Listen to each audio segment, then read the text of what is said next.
Thank you for joining me on Play With It. This is Cass Allen, and we're talking about family.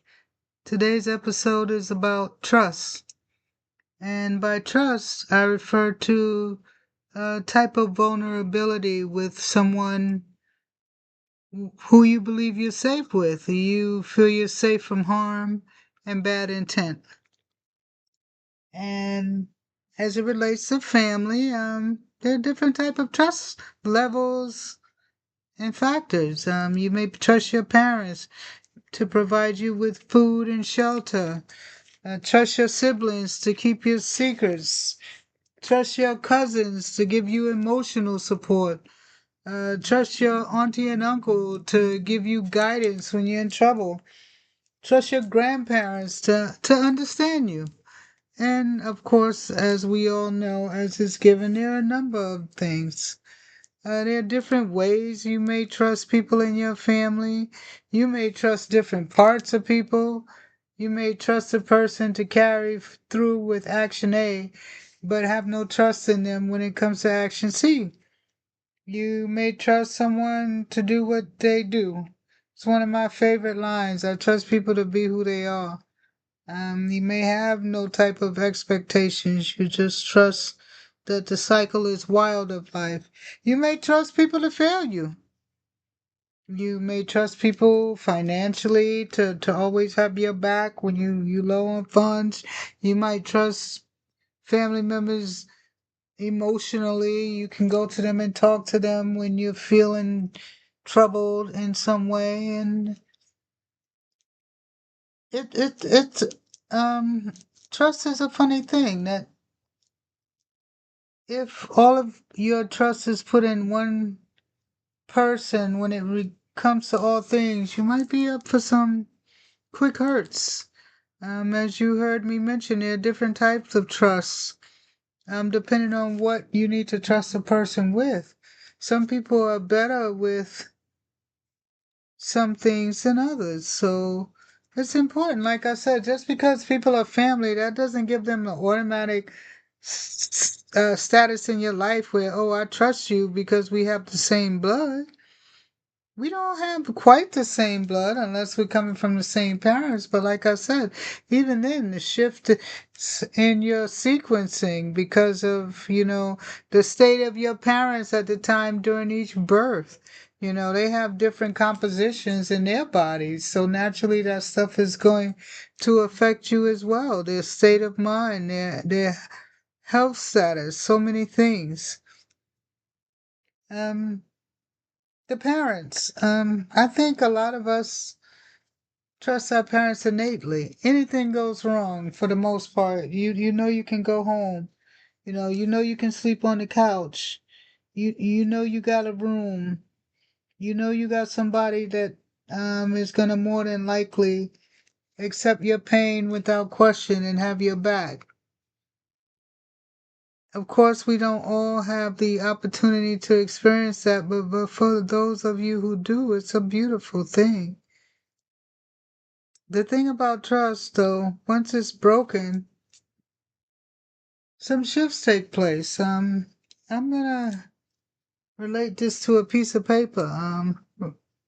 Once a relationship is broken when it comes to trust, sometimes that relationship becomes fragile, like a soiled piece of paper.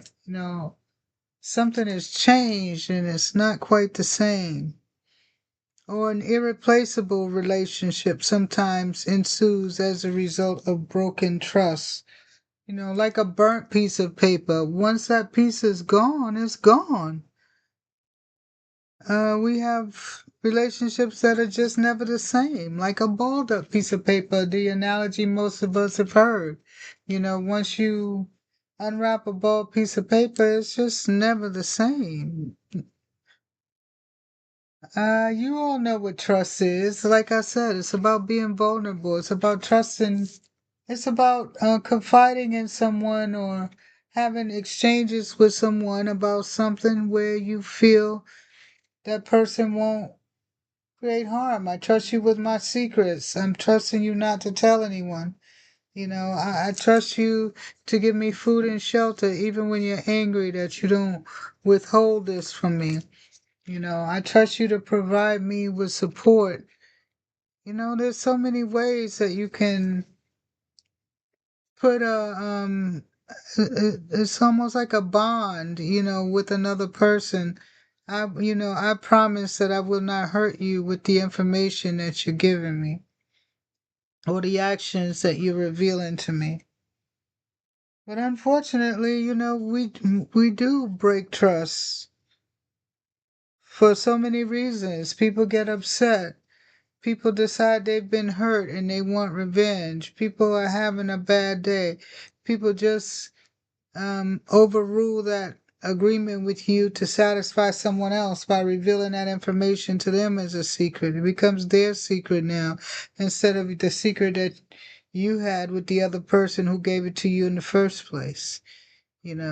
Other people provide better and bigger meals and bigger homes that pull you into making them your favorites. There's so many ways that you can break trust with someone. You promise somebody something and then you take it away because you see another opportunity. You're no longer hanging with your younger cousin because your older cousin has revealed an inheritance that now you want to be up under them, even though you never really liked this person. To the third party, that's a breaking of trust. We all know how to keep trust. The easiest way is to just be honest, no matter what the situation, you know. Because once you show people that other side that can create all kinds of falsehoods with ease, it's questionable when you're doing it moving forward.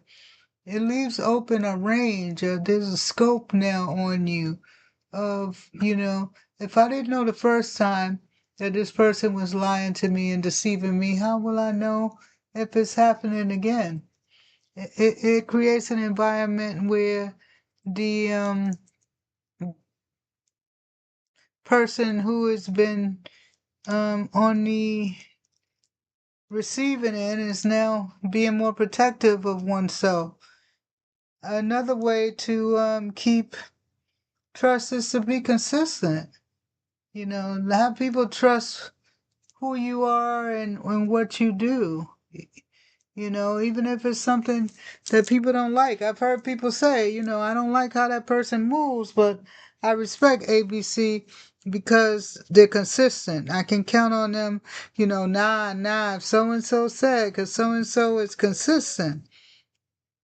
Another way to keep trust is to admit when you're wrong. We all make mistakes. Some people out here act like they have to hide a mistake from the rest of the world for their lives. Like you have to show some type of perfection.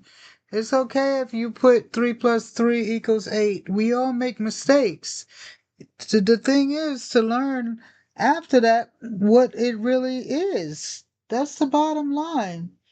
We're all on this planet, little ants crawling up a hill. That's it. Some of us got on different clothes than the others. Some of us got different hair. Some of us have different body shapes, different nail types, different languages, but we're all the same fucking thing. Just little hot ants crawling up a hill. It's okay to be wrong. It's okay to make mistakes.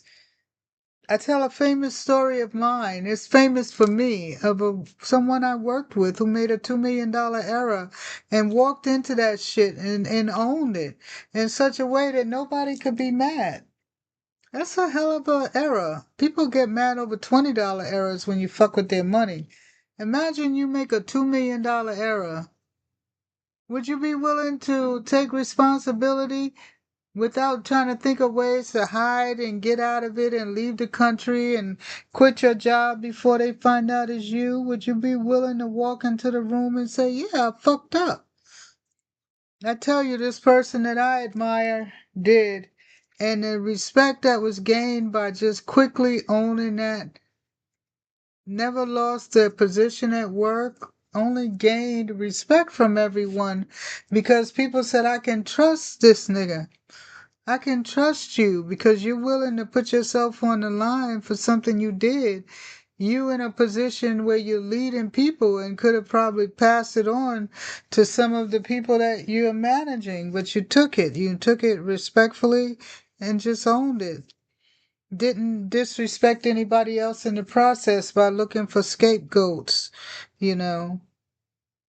Which takes me to the bottom line is another way to gain trust from people is be respectful when you're upset. And again, be consistent.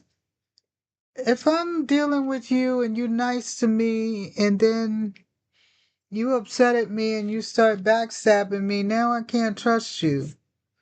You can be mad at me and still keep your word to me. I can be mad at you and still protect you. When those become conditional, trust can be broken. There are the 4 ways that I recommend to keep it. I talked about the 3 ways that we tend to break that trust.